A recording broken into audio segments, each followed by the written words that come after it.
चुनाव आयोग ने भारतीय जनता पार्टी को बुरी तरह से एक्सपोज कर दिया है।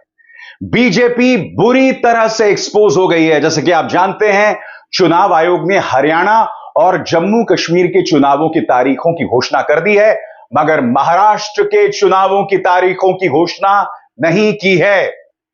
चुनाव आयोग ने ऐसा करके दो चीजें की हैं। नंबर एक, मैं पूरी जिम्मेदारी के साथ कह रहा हूं कि उसने साबित कर दिया है कि वो कहीं ना कहीं भारतीय जनता पार्टी के एजेंडे पर चल रही है। और नंबर दो, बीजेपी के तमाम दावों की पोल खोल। वो भारतीय जनता पार्टी जो ये कह रही थी कि जम्मू कश्मीर में हालात सामान्य हैं, इस दावे को भी बुरी तरह से एक्सपोज कर देती है।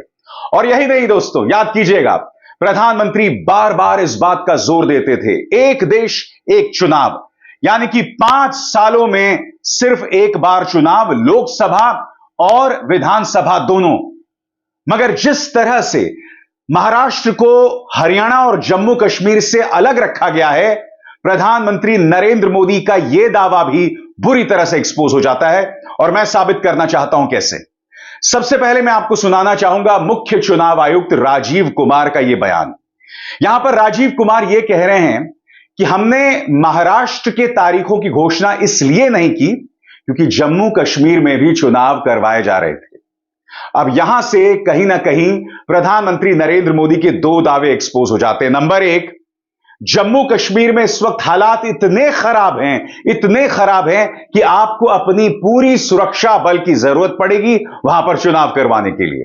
नंबर दो, प्रधानमंत्री नरेंद्र मोदी जो बार बार कहा करते थे एक राष्ट्र एक चुनाव, वो पूरी तरह से एक्सपोज हो जाता है जब आप 3 राज्यों के चुनाव एक साथ नहीं करवा पा रहे हैं। दरअसल महाराष्ट्र के चुनाव ना कराने की वजह कुछ और है दोस्तों, वो राजनीतिक है। वो राजनीतिक वजह क्या है, कुछ देर बाद। मगर सबसे पहले सुनिए राजीव कुमार किस तरह से खुद चुनाव आयोग की और बीजेपी की पोल खोल रहे हैं। महाराष्ट्र का चुनाव और हरियाणा का चुनाव एक साथ देखिए, पहले महाराष्ट्र और हरियाणा एक साथ हुए थे। 3 नवंबर हरियाणा की डेट है तो 26 नवंबर महाराष्ट्र की डेट है, राइट। उस समय में J&K was not a factor, so one could have gone little later. This time there are 4 elections in this year and 5th election just immediately after this, that is to start with J&K, Haryana, Maharashtra, Jharkhand and Delhi. So depending on the forces, requirement of forces, which is as I said, was in a higher tone in J&K, हमने दो चुनाव को एक साथ करने का निर्णय लिया। और फिर ऐसा नहीं कर सकते कि जब J&K अनाउंस करें और J&K चल रहा हो तो उसके बीच में दूसरा अनाउंस करें। और साथ ही साथ और भी बहुत सारे फैक्टर्स हैं। वो फैक्टर्स क्या हैं, अभी महाराष्ट्र में बारिश भी थी, BLOs का वर्क करना बाकी है, और बहुत सारे फेस्टिवल्स भी हैं जिसको हमें शेड्यूल करने में देखना है। That is like Ganesh festival, Pitrupaksha, Navratri, Diwali, all that put together, this is what we thought that we can handle as 2 elections at a time. So therefore we decided to go this. And in any case, it is within 6 months of the schedule of the term of the assembly which is ending. अब आपके जहन में सवाल होगा कि आखिर क्या वजह है कि महाराष्ट्र के चुनाव इस वक्त नहीं कराए जा रहे हैं। इसमें दो राय नहीं है कि मुख्य चुनाव आयोग की इस घोषणा से यह बात स्पष्ट हो जाती है कि जम्मू कश्मीर में हालात अब भी सामान्य नहीं हैं।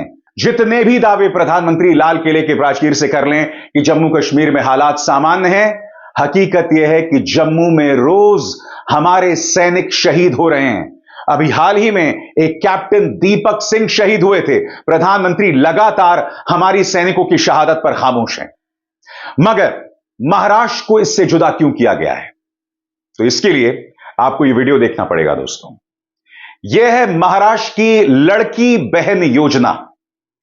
दोस्तों, महाराष्ट्र सरकार ने, यानी कि एकनाथ शिंदे सरकार ने लड़की बहन योजना के तहत महाराष्ट्र में औरतों को पैसे जारी किए हैं, उनके लिए एक योजना तैयार की है।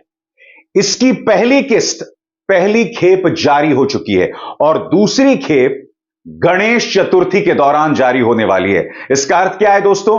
आज मुझसे लिखवा लीजिए, चुनावों के तारीखों की घोषणा गणेश चतुर्थी के बाद होगी।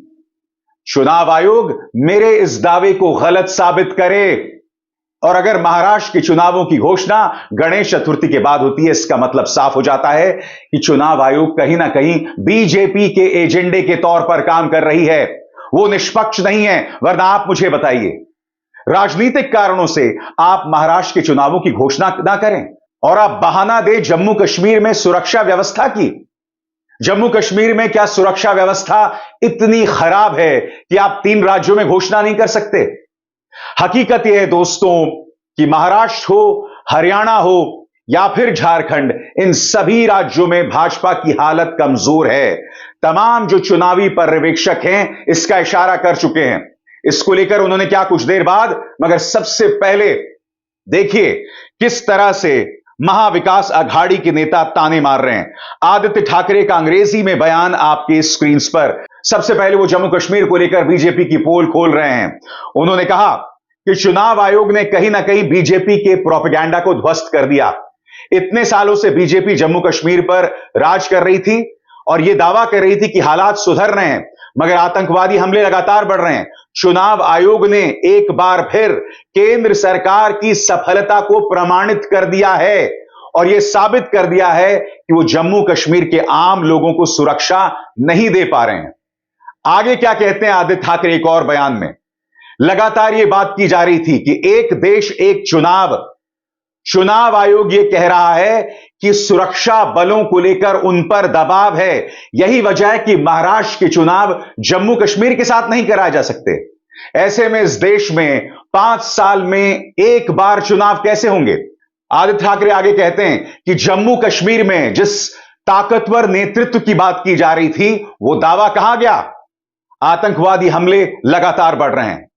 आदित्य ठाकरे आगे यह भी कहते हैं कि चुनाव आयोग यह कह रहा है कि महाराष्ट्र में बारिश हो रही है। आदित्य ठाकरे चुनाव आयोग से पूछते हैं कि क्या बारिश सिर्फ महाराष्ट्र में होती है? आदित्य ठाकरे आगे सख्त लहजे का इस्तेमाल कहते हैं कि जब तक उनके बॉस हरी झंडी ना दे दें, तब तक महाराष्ट्र में चुनाव नहीं होंगे। और चुनाव आयोग ने एक बार फिर साबित कर दिया है कि वो भाजपा के सामने नतमस्तक हैं। ऐसा लगता है कि चुनाव आयोग वक्त दे रहा है भाजपा को ताकि वो महाराष्ट्र को और लूटें। देखिए किस तरह से पार्टी की सांसद प्रियंका चतुर्वेदी प्रहार कर रही हैं और वो कह रही हैं कि ये महज हार को टालने की एक कोशिश है। कांग्रेस ने भी ताना मारा है दोस्तों। सुप्रिया श्रीनेत का बयान आपकी स्क्रीन पर। 24 घंटे पहले वन नेशन वन इलेक्शन का पाठ पढ़ाया जा रहा था। 24 घंटे बाद 4 राज्यों के चुनाव एक साथ नहीं करा सकते। इनसे बस लंबी लंबी फिकवा लो। मैं आपसे एक सवाल पूछना चाहता हूं दोस्तों, यहां जो कांग्रेस कह रही है इसमें क्या गलत है? प्रधानमंत्री एक देश एक चुनाव की बात करते हैं, यह भी कहते हैं कि जम्मू कश्मीर में हालात सामान्य हैं, जबकि रोज हमारे जवान शहीद हो रहे हैं। हकीकत यह है कि महाराष्ट्र में आपने चुनाव सिर्फ इसलिए नहीं कराए क्योंकि आपको लड़की बहन योजना की एक और किस्त, एक और खेप जारी करनी है। और डर कुछ और भी है। इस सरकार के पसंदीदा सेफोलॉजिस्ट ये कह रहे हैं कि इन राज्यों में बीजेपी हारने जा रही है। याद कीजिएगा, इस सरकार के एक चाटुकार सेफोलॉजिस्ट हैं यशवंत देशमुख। क्या कहा था उन्होंने कुछ हफ्तों पहले? उसका कारण एक ये भी है कि 4 में से 3 जगहों पे एनडीए या बीजेपी का लगभग पत्ता सुपड़ा साफ होने की गुंजाइश है। और अभी हाल ही में सीएसडीएस के संजय कुमार ने भी यही दोहराया था कि किस तरह से महाराष्ट्र, हरियाणा और यहां तक कि झारखंड में भी मुश्किल में है बीजेपी। सुनिए दोस्तों, सेफोलॉजिस्ट लगातार इस बात का इशारा कर रहे हैं कि चुनावों में कम से कम महाराष्ट्र में एमवीए अघाड़ी की ताकत ज्यादा है, यानी कि वो भारी है इस वक्त बीजेपी गठबंधन में। मगर क्या ये हकीकत है? दोस्तों सबसे बड़ी बात, ये जो लड़की बहन योजना है, भारतीय जनता पार्टी गठबंधन सरकार को लग रहा है कि इस लड़की बहन योजना के जरिए वो दोबारा सत्ता में आ सकते हैं, क्योंकि इस लड़की बहन योजना की दस्तक महाराष्ट्र के चप्पे चप्पे में सुनाई दे रही है। इसके अलावा अघाड़ी एक और गलती कर रही है। आपको याद होगा कि उद्धव ठाकरे हाल ही में दिल्ली में थे। उन्होंने मल्लिकार्जुन खड़गे से मुलाकात की, राहुल गांधी से मुलाकात की। उनके मुलाकात की वजह क्या थी? उनके मुलाकात की वजह यह थी, वो चाहते थे कि गठबंधन उनके नाम की घोषणा करे मुख्यमंत्री के तौर पर। आपको याद होगा उद्धव ठाकरे ने लोकसभा चुनावों के तुरंत बाद प्रधानमंत्री नरेंद्र मोदी को चुनौती दी थी, और चुनौती में आपको याद होगा क्या कहा था कि अगर आपकी हिम्मत है तो महाराष्ट्र का चुनाव आपके चेहरे और मेरे चेहरे के बीच में हो जाए। इस तरह का आत्मविश्वास उद्धव ठाकरे में था। उद्धव ठाकरे यही अपील के साथ पहुंचे थे राहुल गांधी और मल्लिकार्जुन खड़गे के पास, मगर अब तक गठबंधन ने इस बात की घोषणा नहीं की कि उद्धव ठाकरे मुख्यमंत्री का चेहरा होंगे, क्योंकि आपको याद होगा जब इनकी सरकार थी तब उद्धव ठाकरे ही मुख्यमंत्री थे। उद्धव ठाकरे लगातार जमीन पर प्रहार कर रहे हैं। उद्धव ठाकरे पर बीजेपी प्रहार कर रही है। कभी उन्हें औरंगजेब फैन क्लब का मुखिया बताती है, कभी उन्हें नकली शिवसेना बताती है, और लगातार प्रहार करती रहती है। और यही नहीं, अनिल देशमुख से यह भी कहा गया था कि आप उद्धव ठाकरे के बारे में कहें कि आपसे 300 करोड़ की उगाही का फरमान जारी किया गया था। आदित्य ठाकरे को दिशा सालियान के कथित रेप और हत्या के मामले में फंसाने की साजिश थी। यह बात अनिल देशमुख ने कही थी। यानी कि उद्धव ठाकरे बीजेपी के लिए एक बहुत बड़ा खतरा है, मगर बावजूद इसके उनके नाम की घोषणा अब तक गठबंधन ने नहीं की। आपको याद है मैंने अनिल देशमुख का इंटरव्यू किया था, और उसी इंटरव्यू में मैंने अनिल देशमुख से सीधा सवाल किया था कि क्या उद्धव ठाकरे को गठबंधन की तरफ से मुख्यमंत्री के चेहरे के तौर पर प्रेजेंट किया जाएगा, प्रोजेक्ट किया जाएगा। मेरे 2 बार सवाल पूछने के बावजूद उन्होंने मेरे सवाल का सीधा जवाब नहीं दिया था। कहीं ना कहीं अघाड़ी एक बहुत बड़ी गलती कर रही है। सुनिए अनिल देशमुख ने मुझे क्या कहा था। मैं ये समझना चाहता हूं, अब हम विधानसभा की तरफ बढ़ रहे हैं, मगर क्या एमवीए एक प्लान के तहत बढ़ रही है या फिर सब बिखरा हुआ है मामला? क्या एक एकता के तहत आप आगे बढ़ पा रहे हैं? बिल्कुल। महाराष्ट्र में जो हमारी महाविकास आघाड़ी है, एमवीए जो है, वो कांग्रेस, राष्ट्रवादी और शिवसेना तीनों मिलकर हमारी महाविकास आघाड़ी है। तीनों पार्टी में बड़ा अच्छा तालमेल है, बहुत अच्छा कोऑर्डिनेशन है। हमारे आदरणीय शरद पवार साहब, माननीय उद्धव जी ठाकरे, माननीय राहुल जी गांधी, इनमें बड़ी अच्छी तालमेल है। और जो लोकसभा के चुनाव हुए उसमें बड़ी अच्छी तालमेल से हमने चुनाव लड़ा। 48 में से 31 लोकसभा की सीट हम चुन के लाए।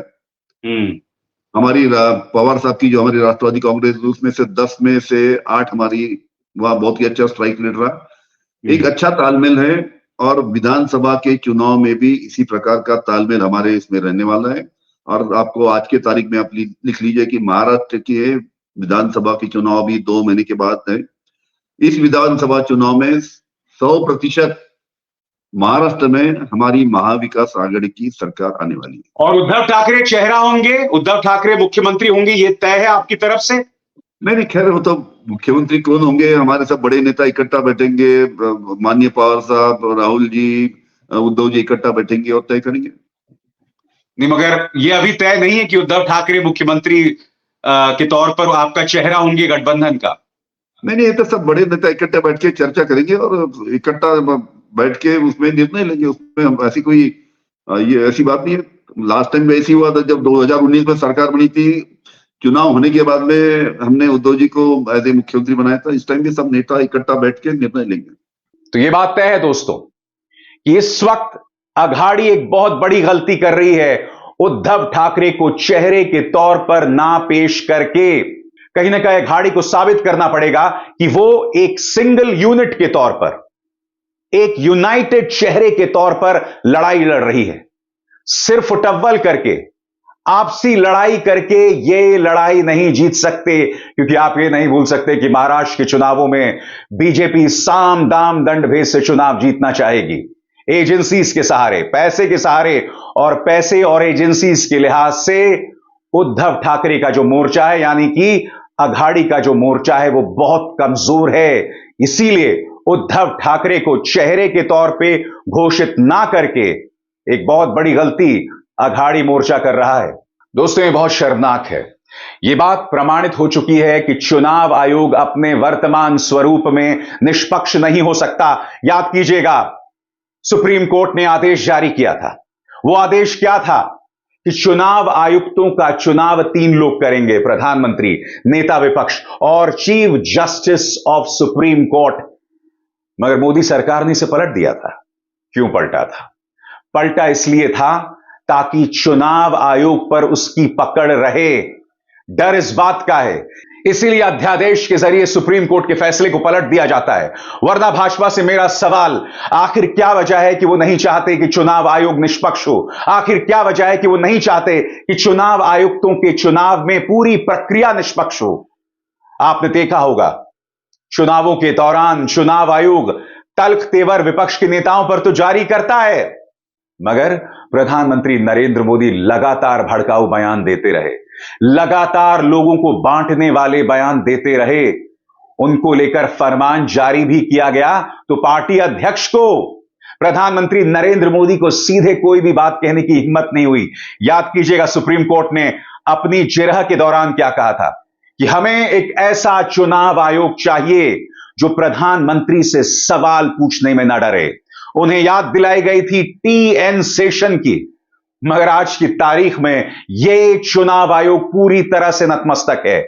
महाराष्ट्र के चुनाव न कराना कहीं ना कहीं उनकी पोल खोल रहा है और यह अपने आप में बहुत शर्मनाक है। दोस्तों, जम्मू कश्मीर में हालात सामान्य नहीं है। अगर आज की तारीख में आप तमाम सुरक्षा बलों का इस्तेमाल करके भी चुनाव करवा लें तो क्या चुनाव आयोग, भारतीय जनता पार्टी सरकार यह आश्वासन दे सकती है कि फिर भी आतंकवादी हमले नहीं होंगे? जम्मू कश्मीर में चप्पे चप्पे पर सेना है, फिर भी हमारे सैनिक मारे जा रहे हैं।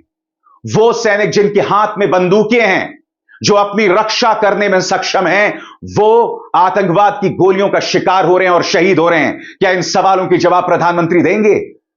आप 3-4 राज्यों के चुनाव एक साथ नहीं करा सकते।